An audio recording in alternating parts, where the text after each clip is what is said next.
हाँ तो नमस्कार प्यारे साथियों। आज की क्लास में हम लोग कक्षा 10th क्लास के अंतर्गत सामाजिक विज्ञान से दो क्वेश्चन को देखेंगे। और सामाजिक विज्ञान से दो क्वेश्चन कौन कौन से है?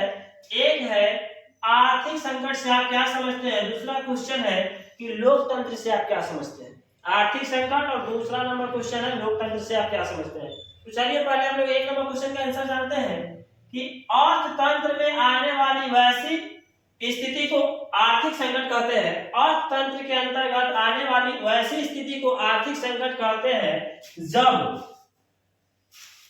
उसके तीन आधार कौन कौन से हैं? पहला नंबर है कृषि, जो खेती बाड़ी से संबंधित है। दूसरा है उद्योग यानी फैक्ट्री आता है, इसमें व्यापार यानी बिजनेस, इसका विकास अवरुद्ध हो जाए। अवरुद्ध हो जाए का मतलब रुक जाए, खेती बाड़ी भी ना हो, कोई उद्योग फैक्ट्री धंधा ना खुले, फिर बिजनेस व्यापार भी क्या हो, सब बंद हो जाए, जैसे कोरोना काल में हुआ था। ठीक है ना। लाखों लोग जो है बेरोजगार हो जाए, लाखों की संख्या में, करोड़ों की संख्या में बेरोजगार हो जाए, बैंकों और कंपनियों का दिवाला निकल जाए, बैंक और कंपनी सब हाथ जोड़ ले कि अब हमसे नहीं हो पाएगा, तथा वस्तु और मुद्रा दोनों की बाजार में कोई कीमत ना रहे, न वस्तु का कीमत रहे न पैसा का कीमत रहे, मार्केट में किसी चीज का कीमत ही ना रहे, इसी को हम लोग कहेंगे आर्थिक संकट। क्या कहेंगे? और इस आर्थिक संकट का एक अच्छा उदाहरण आप कह सकते हैं, अच्छा कैसे, बुरा उदाहरण कह सकते हैं, इसका स्पष्ट उदाहरण आपको 1929 से 30 की आर्थिक संकट स्थिति को आप देख सकते हैं। दूसरा नंबर क्वेश्चन यह है कि लोकतंत्र से आप क्या समझते हैं। इसका आंसर है कि लोकतंत्र का अर्थ जो है जनता का शासन होता है। लोकतंत्र में जनता शासन करती है, जनता अपने मर्जी से किसी भी विधायक को, एमएलए को, सांसद या प्रधानमंत्री बनाने की क्षमता रखती है। और अगर सरकार जनता के अनुसार कार्य नहीं करती है तो सरकार का बदलाव जो है हर 5 साल पे जनता कर देती है। इसीलिए लोकतंत्र में जनता का शासन होता है।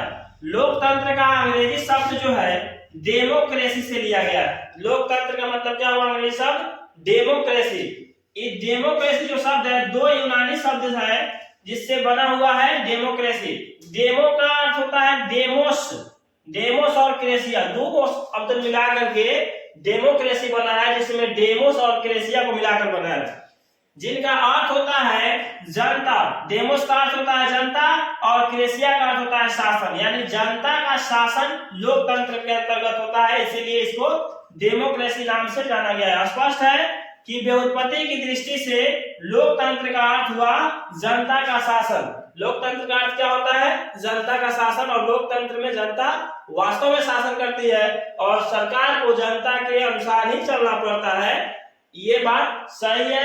और लोकतंत्र के बारे में हमें यही जानकारी मिलती है कि लोकतंत्र में जनता के लिए और जनता के द्वारा ही शासन सरकार राज करती है। उम्मीद करते हैं कि आप ये दोनों क्वेश्चन को अच्छे से समझ पाए होंगे।